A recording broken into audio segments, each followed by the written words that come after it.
하도록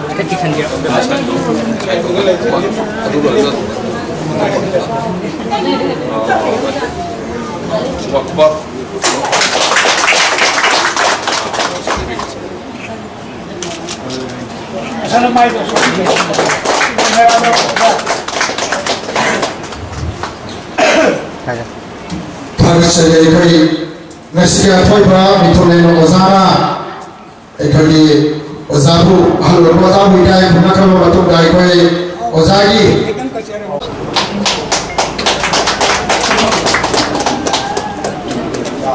Ikai Kumaba Si Silaza Kama Batu Dai Koi Ikai Chukuraja Diba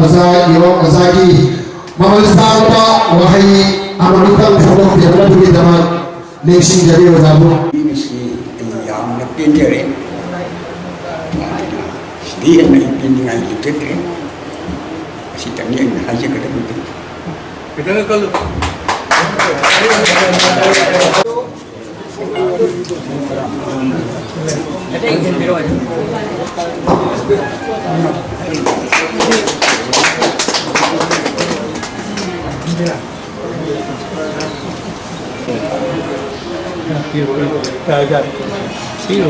Tidak, sudah istri payah kali minum. No.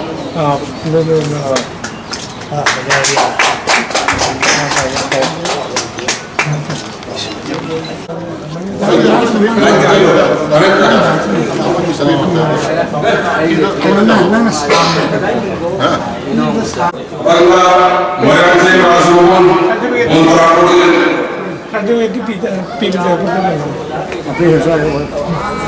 mana kalau ini?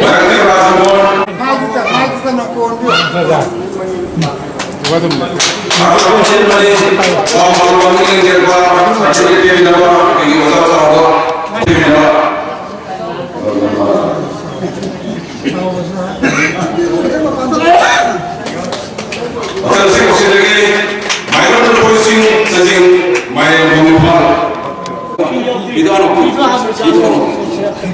Pertengkaran posisi lagi bagi anggota di rumah korban lagi. Enam persen 70% juga. Enam persen. Kata nang loro tak.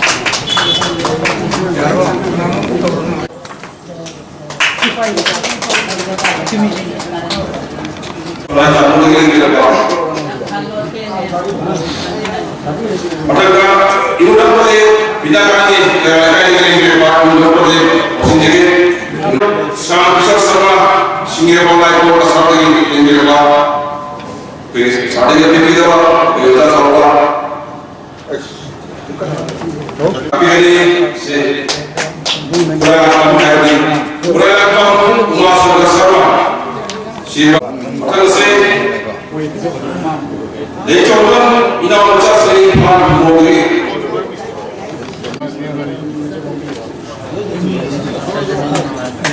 tadi kalau bercanda siapa mau apa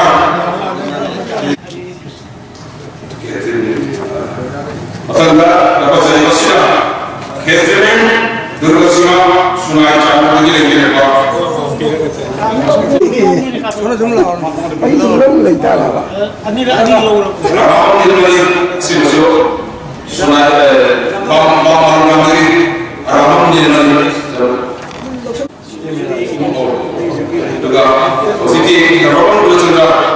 lagi, kita sama-sama ini bercanda jadi.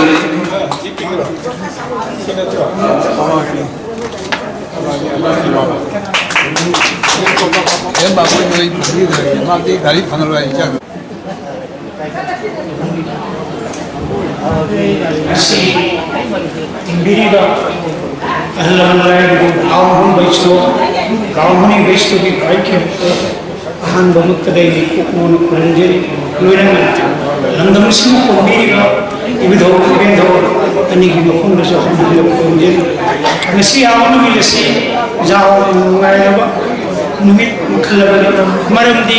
matam sang ninjarapa ngasi se tek tak kaidana maru matam lomdi apo wajasi amadi iram dungi nunsiraba jalai gu kunmangna kuni hamsak amanta oina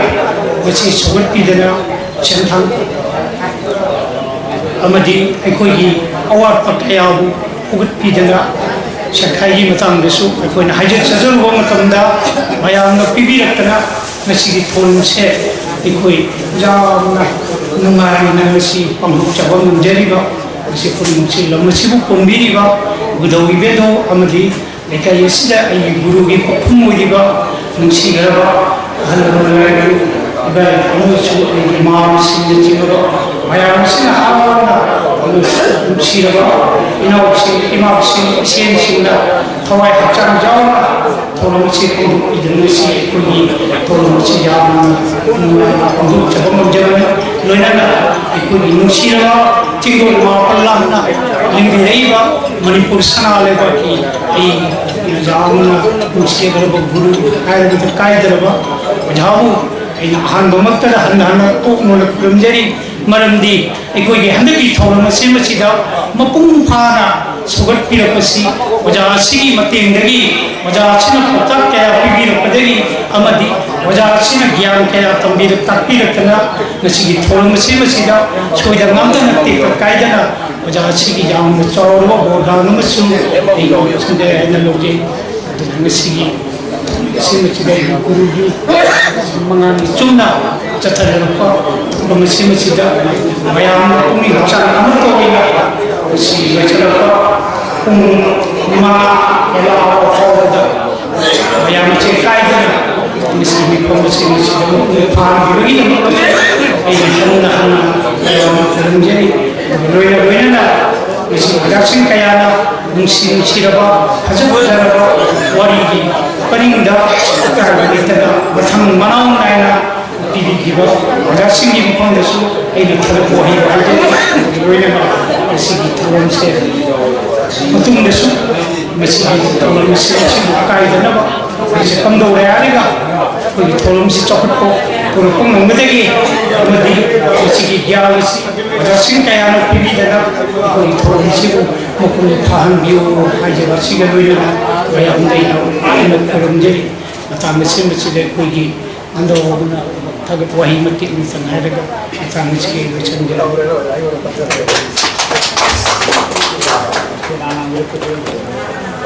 Nabi Muhammad Sunnah Pantura Iba Asmi Baba Wali Iba Festival di Tawami Namata Selki Madena Timang dan Kau Dasimo Sinang dari Besi Mereka Ini Yarusu Lusi Mereka Ini Tawai Hasan Zam Dasimo Tadase Lena Lena Lantam Siki Nongin Amadegi Festival Asmo Kata Desoi Kiri Nanti Tilaro Hadina Lantam Siki Asmo Kujasi Iba Ipal Brahman Vishnu Imaino Yeshua Sina Tawai Zamna Lengbiya Kuna Thoramasibu Wapung Phan Bimagi Dama Silang Yerbesi Imai Kaitagi Ozaguru Imaino Yeshua Sina Maruma Pija Lai Guru Brahman Vishnu Vaiki Bukumam Kaitala Tagasari Lola Nasi Nohen Alodi Manani Shunda Ikoi Warini Riba Thoramasi Dama Wapanasya Nulagi Amasung Kadaida Sita Hokotagi Habiri Dama Wabiba Imaino Singusu Namkaitana Isation Singusu Namkaitana Tagasari Lola Kasar Basung Manipur London Lagi Lengbi Raniba Amasung Kunga Kayatagi Lengbi Raniba Waliba Ojasim Lola Hosai Lengbi Raniba Ojasim Musu Namkaitana Tagasari Lola Nasi Nuri Mangali Sura Satalani Basu Naba Waliba Festival Asira Nam Sabiba Pongjai Baja Isai Sakoja Doha Ojasim Musu Namkaitana Sirangariba Manipuri Waliba Association Migrate Tagasari Lola Aibai Nuri Mangali Sura Sanatari Dama Silang Birba Aibai Silang Simusu Aiga Simusu Namkaitana Tagasari Lola Aibai Thoramasi Mai Operator Birba Amasung Electrician Lola Lubanan Bada Adaida Mochete Habri Dama Jamna Chexina Thoran Birba Aibai Miohedi Misuam Kaitana Lupsi Migrate Tagasari Why Tagasari Madi Aibai Salbara Oholgi haubulan mo yung pumili ba sa Rojesor, Loyana, Oza Pirin, Loyana, Oza Balindona, Nonga Nagina, Noilang Tawada, Mapong sila na iraga, kada ito soy kikatige hay na kudi mag-selection period naman ay ko'y lusi may kailagi, nang kailagi na tada sa lino na ay ko'y tunglaso asiguma tawag kaya siga ahalaman sing laiguro sing imaidor sing sinanaw sing barwa pita sing amasang ay nabing pajak diba wajah Rojesor, wajah Binero, wajah Balindoro tawag kudi magka pangzabang oisabe hay basi magka iswagi magpagkat tawag nizaraga ya muthagat ko ay piserosi matasa tetar lo simjaya basung ay ko ay mifamafuna mifamasi lo shabiro gitama nishigari ay ko ay nasi mifamasi